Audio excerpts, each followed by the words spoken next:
जय हिंद मेरे भावी ऑफिसरों, इंडिया क्लास में आपका स्वागत है। आज हम पढ़ेंगे फिर से physics, Newton's law of gravitation. Previous class में हम लोगों ने स्टडी किया था हिस्ट्री के बारे में कि ग्रेविटेशन बेसिकली आया कैसे।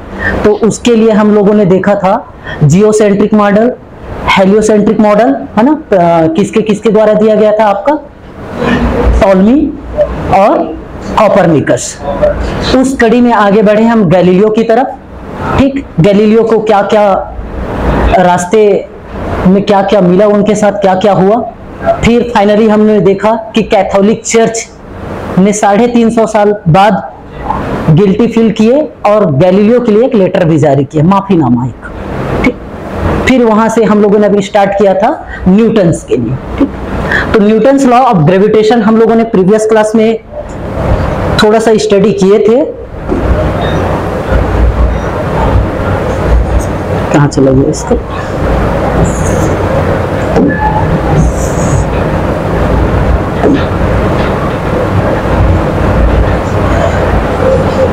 चलिए स्टार्ट करते हैं। तो ग्रेविटेशन बेसिकली किस पे लगता है, आपके दो ऑब्जेक्ट पे लगता है, दो बॉडी पे लगता है। ठीक, क्या होता है ग्रेविटेशन, एक अट्रैक्शन फोर्स होता है। तो यूनिवर्स में जितने भी ऑब्जेक्ट है, जितने भी बॉडी है, बेसिकली सबके बीच में क्या लग रहा है, आपका अट्रैक्शन फोर्स लग रहा है। इवन यहां पर भी जितने आपके पास आसपास में जो भी चीजें दिख रही है, बोतल दिख रहा है, चेयर दिख रहा है, लैपटॉप दिख रहा है, कुछ भी दिख रहा है, सबके बीच में क्या लग रहा है, अट्रैक्शन फोर्स लग रहा है, एक दूसरे को खींच रहे हैं। लेकिन ये फोर्स क्या है, बहुत कम है, weakest force in the universe. आपके पास बहुत सारे फोर्स है, फ्रिक्शन फोर्स है, मैग्नेटिक फोर्स है, इलेक्ट्रोस्टैटिक फोर्स है, ग्रेविटेशन फोर्स है। उसमें से जो सबसे वीकेस्ट फोर्स है वो क्या है, आपका ग्रेविटेशन फोर्स है। तो ग्रेविटेशन फोर्स किस पे डिपेंड करता है, तो किस पे डिपेंड करेगा, आपका मास पे डिपेंड करता है। ठीक है, तो ग्रेविटेशन लॉ क्या बोलता है कि किसी भी दो ऑब्जेक्ट के बीच लगने वाला attraction force F directly proportional होता है उसके मास के प्रोडक्ट के। तो यहां पर हमने दो ऑब्जेक्ट लिया, एक ऑब्जेक्ट लिया m1 जिसका मास m1 है, एक दूसरा ऑब्जेक्ट है जिसका मास m2 है। तो इन दोनों के मास का जो प्रोडक्ट होगा वो m1 इंटू m2 होगा। ठीक, ये इसके प्रोपोर्शनल होगा। इसका मतलब क्या है कि m1 का वैल्यू अगर इंक्रीज होगा तो f भी इंक्रीज होगा, या m2 का वैल्यू इंक्रीज होगा तो f का वैल्यू इंक्रीज होगा। अब यहां पर जो भी ऑब्जेक्ट है इसके मास क्या है, बहुत कम ही है, 5 kg, 10 kg, 100 kg, 1 quintal, 1 ton भी ले लिए तो भी इसके कंपेयर में इसके जो वैल्यू आएंगे वो क्या आएंगे, बहुत कम ही आएंगे। लेकिन हम लोग एस्ट्रोनॉमिकल बॉडी के बारे में बात करें, ऑब्जेक्ट के बारे में बात करें, सन के बारे में बात करें, अर्थ के बारे में बात करें, तो उनका मास कंपैरेटिवली क्या होता है, हायर होता है। जैसे हम इवन सन की मास की बात करें तो सन का mass even 10 to the power 31 kg होता है, जो कि क्या है, बहुत ज्यादा है। तो मास ज्यादा होने के कारण क्या हो जाएगा, वहां पर अट्रैक्शन फोर्स आपको दिखेगा। ठीक है, तो ये हुआ। और डिस्टेंस के इनवर्सली प्रोपोर्शनल होता है, डिस्टेंस के इनवर्सली प्रोपोर्शनल, जितना ज्यादा डिस्टेंस उतना ही फोर्स क्या रहेगा, आपका कमजोर रहेगा।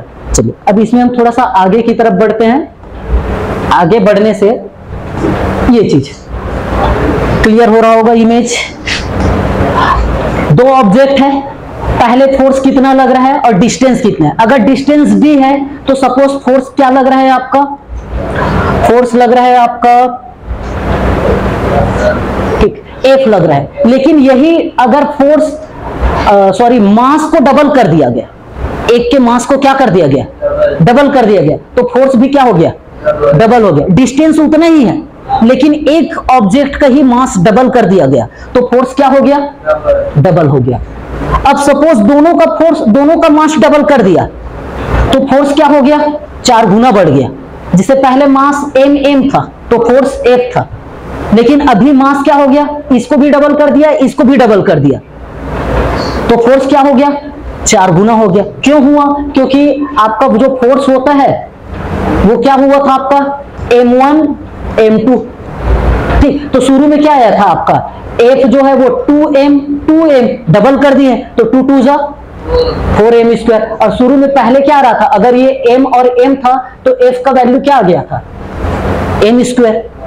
तो फोर्स पहले कितना आ रहा था, m स्क्वायर आ रहा था। अब जब हमने मास डबल कर दिया तो फोर्स कितना आ गया, 4m स्क्वायर। पहले m स्क्वायर था, अब 4m स्क्वायर आ रहा है, मतलब कितना गुना बढ़ गया, 4 गुना बढ़ गया। तो मास डबल होने से फोर्स 2 गुना बढ़ता है, दोनों मास डबल होने से फोर्स 4 गुना हो जाता है। यहां से आपके ऑब्जेक्टिव क्वेश्चन यहां से बनेंगे। नेक्स्ट, अगर एक फोर्स 3 गुना है, सॉरी एक मास 3 गुना है और एक मास वही का वही है, तो फोर्स आपका 3 गुना ही रहेगा। अगर ये भी मास आपका 3 गुना बढ़ जाए तो फोर्स 3 3 जा 9 टाइम्स ज्यादा हो जाएगा। वैसे ही डिस्टेंस पे देखते हैं, किस पे देखते हैं हम लोग, डिस्टेंस पे। मान लो पहले दोनों मास जो है वो mm है, तब फोर्स 1 लग रहा है, उस केस में डिस्टेंस d है। अब अभी हमने क्या कर दिया, डिस्टेंस को क्या कर दिया, डबल कर दिया। डिस्टेंस को क्या कर दिया, डबल कर दिया, तो फोर्स 4 गुना कम हो जाएगा। फोर्स क्या हो जाएगा, 4 गुना कम हो जाएगा। जितना था, जैसे मान लो जाए आपका दोनों मास 10 का था और डिस्टेंस आपका 20 का था, तो और फोर्स आपका 100 लग रहा है।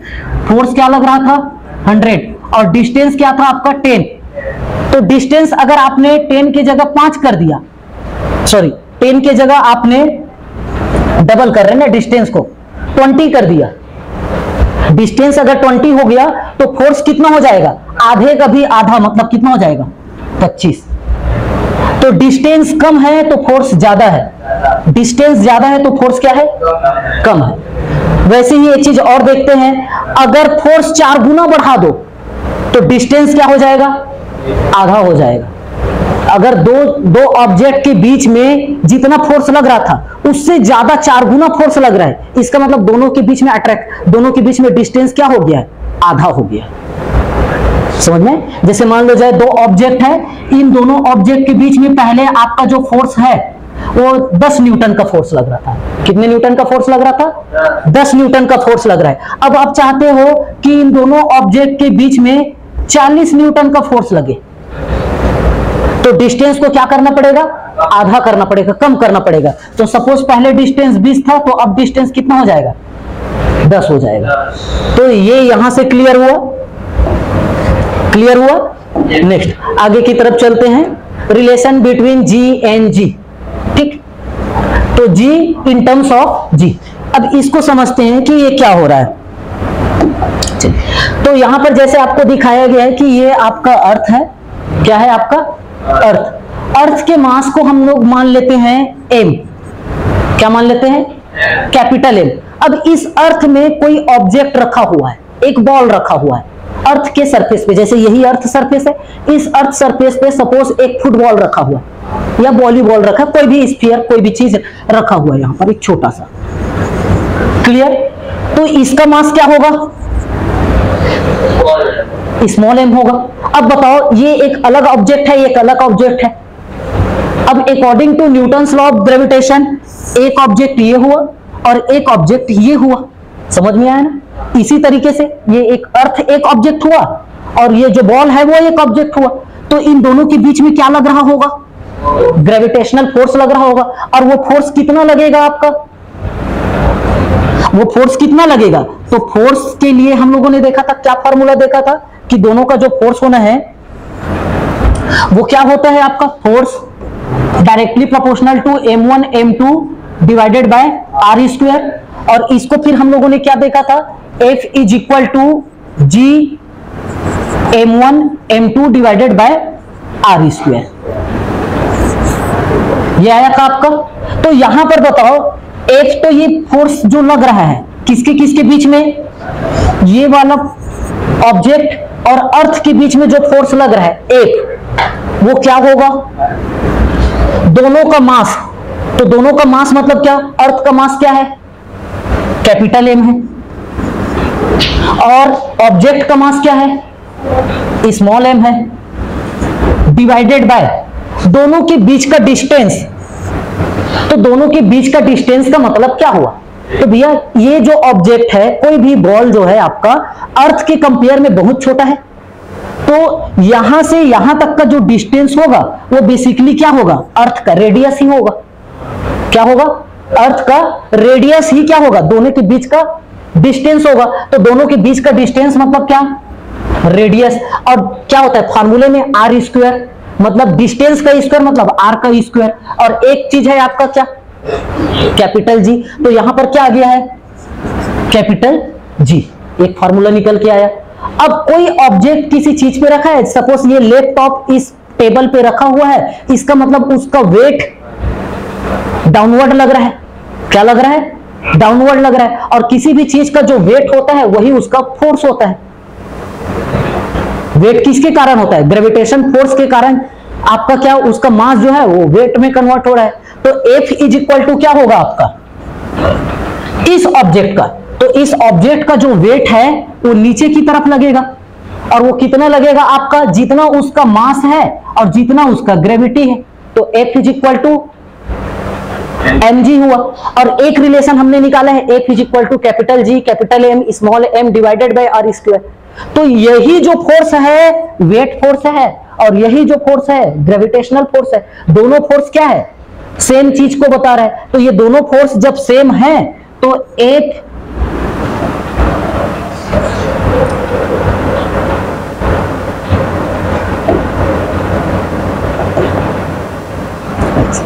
ये दोनों जो फोर्स है F is equal to capital G capital M small m divided by r square is equal to क्या हो जाएगा आपका mg। तीनों में ये रिलेशन रहेगा, ये भी वही फोर्स है, ये भी वही फोर्स है। तो ये F is equal to this, F is equal to this means G r square is equal to क्या हो जाएगा, mg हो जाएगा। तो यहां से हम देखें, इन दोनों में देखें, कंपेयर करें, तो यहां स्मॉल m है, यहां भी स्मॉल m है, वो उस साइड जाएगा तो डिवाइड बाय हो जाएगा, तो ये और ये क्या हो जाएगा, कैंसल हो जाएगा। तो यहां पर से आपका क्या बचा, capital G capital M divided by r square is equal to G। तो this is the final relation between small g and capital G। ठीक, तो स्मॉल g क्या होता है, ग्रेविटी। स्मॉल g क्या होता है, ग्रेविटी। अब यहां पर से कैपिटल G का वैल्यू भी हम लोगों ने कैलकुलेट करके रख लिए है, और M का वैल्यू हम, M मतलब क्या है, मास ऑफ द अर्थ, और R क्या है, रेडियस ऑफ द अर्थ। तो रेडियस ऑफ द अर्थ हमको पता है, मास ऑफ द अर्थ हमको पता है, और G का भी वैल्यू हमको पता है। इन तीनों वैल्यू को रख के जब हम इक्वेशन को सॉल्व करेंगे तो G का फाइनल वैल्यू 9.8 आता है।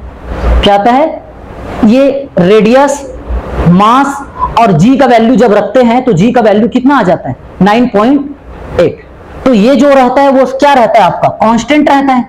क्या है आपका, कांस्टेंट। तो कांस्टेंट इन टर्म्स यहां पर के लिए कांस्टेंट है, लेकिन अलग अलग जगह पे G का वैल्यू जो है वो क्या होते रहेगा, चेंज होते रहेगा। यहां तक क्लियर। अब G का वैल्यू जो है वो कैसे चेंज होगा, तो G का वैल्यू यहां पर दिखाया गया है 9.8 यूनिट ऑफ मीटर पर सेकेंड स्क्वायर, है ना। इसको हम क्या बोलेंगे, एक्सीलरेशन, ग्रेविटेशनल एक्सीलरेशन मोशन पे भी हम इसको कंसीडर करेंगे। जब ऊपर नीचे कोई चीज ऑब्जेक्ट मोशन पे आएगा तो एक जगह पे हम लोग क्या यूज करेंगे, G का यूज करेंगे। चलिए, अब यहां पर से जो G है वो किस पे डिपेंड कर रहा है उसको देखते हैं। ठीक, G जो है वो किस पे डिपेंड किया, तो G का फॉर्मूला फाइनली क्या मिला था आपको, G is equal to capital G capital M divided by r square. अब G तो कांस्टेंट है, G क्या है, कांस्टेंट है। उसका वैल्यू अर्थ के लिए, या अर्थ क्या, मून पे जाओगे या कहीं पर भी जाओगे, कैपिटल G का वैल्यू चेंज नहीं होगा। चाहे सन और मून की बात करो, मून अर्थ की बात करो, सन अर्थ की बात करो, मार्स मून की बात करो, किसी के बारे में बात करो, अगर उन दोनों ऑब्जेक्ट के लिए आप कैपिटल G यूज करोगे तो सबके लिए G का वैल्यू क्या रहेगा, सेम रहेगा। कौन सा G, कैपिटल G, ये सबके लिए सेम रहेगा। लेकिन स्मॉल g का जो वैल्यू है वो क्या होते रहेगा, चेंज होते रहेगा। स्मॉल g का वैल्यू सन पे अलग रहेगा, अर्थ पे अलग रहेगा, मून पे अलग रहेगा, मार्स पे अलग रहेगा, हर जगह अलग अलग रहेगा। क्यों अलग रहेगा, क्योंकि g जो है वो डिपेंड करता है किस पे, m पे और r पे। किस पे डिपेंड करेगा, m पे और r पे। अब जैसे G देखो, यहां पर G जो है वो प्रोपोर्शनल है किसके, मास के, कैपिटल M मास के। ठीक, तो अगर मास ज्यादा हुआ तो ग्रेविटी भी क्या रहेगी, ज्यादा रहेगी। मास कम रहेगा तो ग्रेविटी क्या रहेगी, कम रहेगी। तो तो सन में ग्रेविटी ज्यादा होगा। क्यों? क्योंकि सन का मास अर्थ से क्या है, ज्यादा है, इसलिए सन की ग्रेविटी क्या रहेगी, ज्यादा रहेगी। मून की ग्रेविटी, मून का मास अर्थ के मास से क्या है, कम है, तो मून की ग्रेविटी क्या रहेगी, कम रहेगी। अगर हम अर्थ, सन और मून की बात करें तो ज्यादा ग्रेविटी जी का वैल्यू कहां ज्यादा रहेगा, किसमें ज्यादा रहेगा, सन में, फिर अर्थ में, फिर मून पे। क्लियर हो गया? ठीक, हम अब अर्थ में ही बात करते हैं। अगर ये पूरा पृथ्वी है तो जी का वैल्यू कहां कहां पर कितना कितना होगा? क्या हमेशा जी का वैल्यू जो है वो 9.8 मीटर पर सेकेंड स्क्वायर रहेगा, या अलग अलग जगह में अलग अलग होता होगा? तो नॉर्मल कंडीशन पे हम जी का वैल्यू कांस्टेंट लेते हैं 9.81, है ना, न्यूमेरिकल क्वेश्चन सॉल्व करते समय जी का वैल्यू 9.8 लेते हैं। लेकिन पूरा पृथ्वी पे जी का वैल्यू 9.8 नहीं होता। क्यों नहीं होता? वो वापस आते हैं। ये जो इक्वेशन है वो किसके लिए है, अर्थ के लिए है। तो अर्थ का मास तो सब जगह वही है, चाहे मैं इधर रहूं, इक्वेटर में रहूं, पोल में रहूं, इंडिया में रहूं, जापान पे रहूं, है ना। जापान में रहोगे तो क्या अर्थ का मास चेंज हो जाएगा क्या? इंडिया में रहोगे तो क्या अर्थ का मास चेंज हो जाएगा क्या? नहीं। लेकिन याद रखना, रेडियस अलग अलग जगह पे क्या रहेगा, अलग अलग रहेगा। रेडियस क्या रहेगा, अलग अलग रहेगा। क्यों रहेगा उसको समझते हैं। क्योंकि अर्थ का जो शेप है वो स्फीयर नहीं है, एकदम गोलाकार नहीं है, बीच थोड़ा सा क्या हुआ है, चपटा हुआ है। मतलब आपका ये इसी शेप का, मतलब ये एक्चुअल पे इसको थोड़ा सा ऐसे होना था, थोड़ा सा ऊपर, ठीक। लेकिन अर्थ जो है वो क्या है, पोल पे क्या है, थोड़ा सा चपटा हुआ है। तो इसका मतलब ये है कि यहां पर इसका जो रेडियस है और यहां पर इसका जो रेडियस है, तो यहां पर रेडियस जो है वो मैक्सिमम है और यहां पर जो रेडियस है वो क्या है, मिनिमम है। क्यों? क्योंकि ध्रुवों पर पृथ्वी क्या है, थोड़ी सी चपटी है। पूरा रेडियस एक जैसे नहीं है, मतलब एक तरीके से बोल सकते हो थोड़ा सा इलेक्ट्रिकल टाइप का, इलेक्ट्रिकल भी नहीं है, अलग शेप में बोलेंगे। अब यहां पर बात करते हैं, इधर देखो, अब आर का वैल्यू पे इधर देखो, आर का वैल्यू क्या होगा, आर का वैल्यू ज्यादा होगा तो जी का वैल्यू कम होगा कि ज्यादा होगा? जी जो है वो इनवर्सली प्रोपोर्शनल है, किसके, रेडियस के। अगर रेडियस बढ़ेगा तो जी का वैल्यू क्या होगा, कम होगा। रेडियस बढ़ेगा तो जी का वैल्यू क्या होगा, कम होगा। तो अब बताओ रेडियस कहां पर ज्यादा है, अर्थ के इक्वेटर पे, भूमध्य रेखा पे, विषुवत रेखा पे रेडियस क्या है, ज्यादा है। तो रेडियस ज्यादा है तो यहां पर जी का वैल्यू क्या होगा, कम होगा। तो बेसिकली जो 9.8 लेते हैं वो यही का है, ठीक। और अगर हम अर्थ पे, पोल पे जाए तो पोल पे इसका जो वैल्यू है ना, जी का वैल्यू वो 10 हो जाता है। कितना हो जाता है, 10 मीटर पर सेकेंड हो जाता है। मतलब जी का वैल्यू यहां पर क्या होगा, बढ़ेगा। जी का वैल्यू वहां पर क्या होगा, बढ़ेगा। अब हम बात करते हैं वेट की, किसकी, वेट की। तो वेट इज इक्वल टू क्या होता है, या mg, w is equal to क्या होता है, mg होता है। मतलब m मतलब मास, द्रव्यमान, और वेट मतलब हाँ, मतलब वजन कितना लगेगा, आप किसी चीज को उठाओगे तो कितना क्या लगेगा। तो यहां पर देखो इक्वेटर पे जी का वैल्यू क्या है, इक्वेटर पे जी का वैल्यू क्या है, जी का वैल्यू कम है ना, अभी कम और ज्यादा के रिस्पेक्ट में।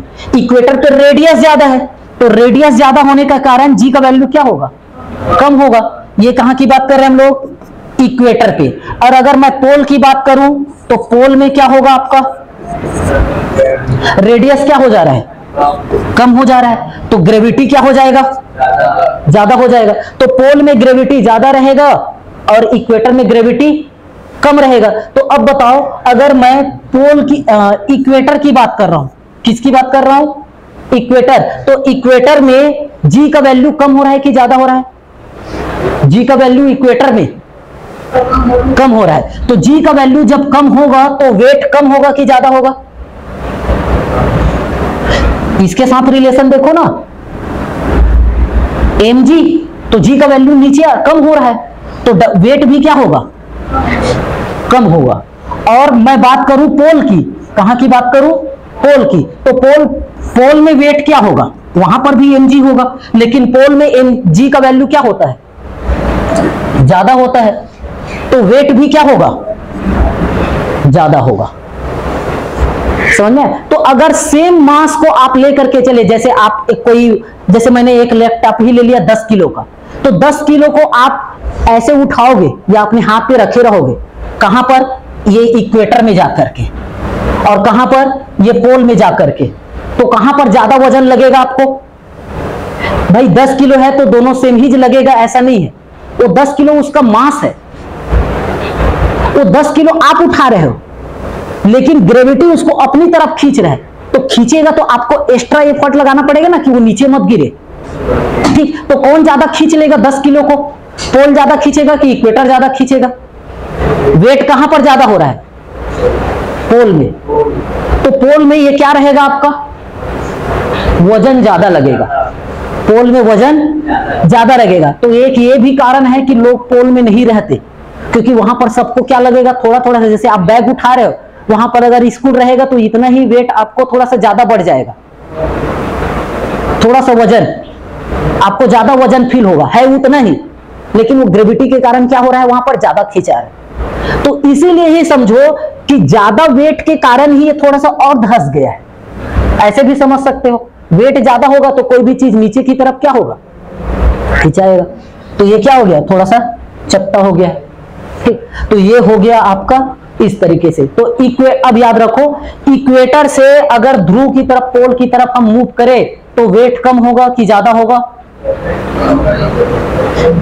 इक्वेटर पे, अब ये याद रखो अगेन फिर से, इक्वेटर पे वेट क्या होता है, कम होता है, और पोल पे वेट क्या होता है, ज्यादा होता है।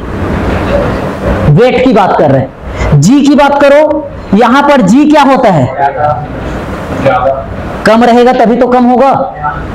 तो ग्रेविटी इक्वेटर में क्या रहेगा, कम, ग्रेविटी पोल में क्या रहेगा, ज्यादा। रेडियस की बात करें, रेडियस पोल में क्या रहेगा, कम रहेगा, इस बार ये उल्टा है, और रेडियस यहां पर क्या रहेगा, ज्यादा। आपको ये ऑब्जेक्टिव क्वेश्चन पूछेंगे कि इक्वेटर में रेडियस क्या होता है, पोल में रेडियस क्या होता है, ग्रेविटी क्या होता है, और वेट क्या होता है, तीनों में रिलेशन। अब आपको क्वेश्चन ऐसे पूछेगा, एक व्यक्ति, एक पर्सन जो है इक्वेटर से पोल की तरफ मूव कर रहा है, तो उसका वेट कम होगा कि ज्यादा होगा, उतना ही रहेगा, कोई फर्क नहीं पड़ेगा, तो क्या होगा, वेट बढ़ेगा उसका। समझ में आया? तो यही रिलेशन क्या होता है, ग्रेविटी मून के साथ भी होता है। किसके साथ होता है आपका, मून के साथ। तो मून की ग्रेविटी और अर्थ की ग्रेविटी में क्या रिलेशन है, ये भी एक नया लेक्चर जो आएगा उसमें देखेंगे। ठीक, मून की ग्रेविटी और अर्थ की ग्रेविटी में। अभी देखते हैं कि जब हम ऊपर जाएंगे, नीचे जाएंगे, तो क्या फर्क पड़ने वाला है।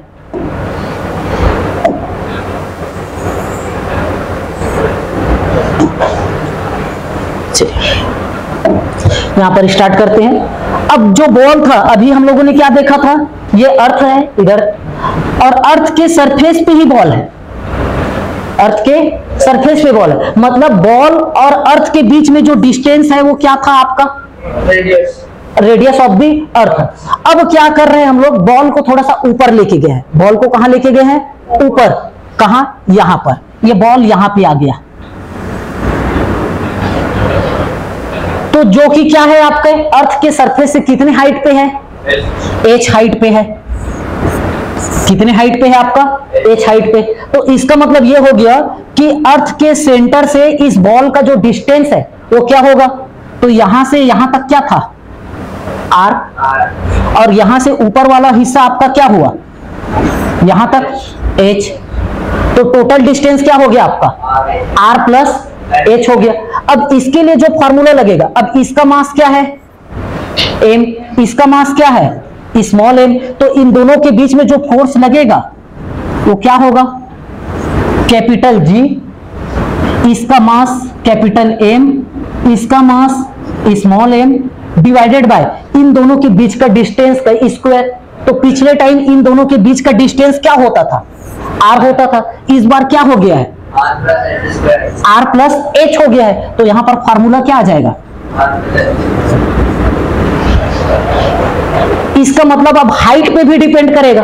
तो अब बताओ f का वैल्यू कब बढ़ेगा? अब जी तो कांस्टेंट है, एम भी कांस्टेंट है, और आप किसी भी ऑब्जेक्ट को फेंक रहे हो तो उसके ऊपर डिपेंड करेगा। अगर उस ऑब्जेक्ट का मास ज्यादा है तो फोर्स ज्यादा होगा, ऑब्जेक्ट का मास कम है तो फोर्स कम होगा। लेकिन हम बात कर रहे हैं हाइट की, तो हाइट के बढ़ने के साथ क्या होगा? तो यहां पर डिनोमिनेटर में एच है। किसी भी फ्रैक्शन के डिनोमिनेटर को जब आप इंक्रीज करते हो तो फ्रैक्शन का वैल्यू क्या होता है? डिक्रीज होता है। अगर इसको इंक्रीज करेंगे, जैसे मैं बोलूं 3/5 क्या है? 3/5 का वैल्यू कितना आ रहा है? 0 पॉइंट। अगर मैं इसके डिनोमिनेटर को इंक्रीज कर दूं, 5 की जगह मैं क्या कर दूं? 6 कर दूं, तो ये 3/6 हो गया। तब इसका वैल्यू कितना आएगा? 0.5। अगर मैं 6 की जगह 3/7 कर दूं तो इसका वैल्यू क्या आ जाएगा? 0.4 और आगे और आएगा। तो अब बताओ तीनों में कौन बड़ा है? ये बड़ा है और ये छोटा है, और तीनों में कॉमन क्या है? 3। न्यूमरेटर को मैं चेंज नहीं कर रहा हूं, डिनोमिनेटर को चेंज कर रहा हूं। तो डिनोमिनेटर अगर बड़ा होता है तो उसका वैल्यू क्या आता है? कम आता है। तो यहां पर r को मैंने बढ़ा दिया, r प्लस h कर दिया, तो इसका f का वैल्यू क्या आएगा? कम आ जाएगा। और h का वैल्यू जितना बढ़ाओगे उतना ही ये क्या होगा? कम होगा। तो पृथ्वी के ऊपर, अर्थ के सरफेस के ऊपर आप जितना ऊपर जाओगे ग्रेविटी क्या, फोर्स क्या होते जाएगा? कम होते जाएगा। क्या होते जाएगा? फोर्स क्या होते जाएगा आपका? कम होते जाएगा। तो वो इस रिलेशन से बताया आपका। और जी ऊपर से फिर से वापस आते हैं, तो यहां पर देखो जी का वैल्यू क्या होता है? यहां से हमने F इज इक्वल टू क्या लिया था? लास्ट में mg लिया था, और इधर से G M small m divided by r plus h square. Small m cut गया, स्मॉल एम कट गया, तो यहां पर क्या बचा आपका? G is equal to capital G capital M divided by R plus h square. और प्रीवियस रिलेशन क्या था? G is equal to G capital M R square था। ये पहले वाला रिलेशन है, नॉर्मल केस में जब सरफेस पे था।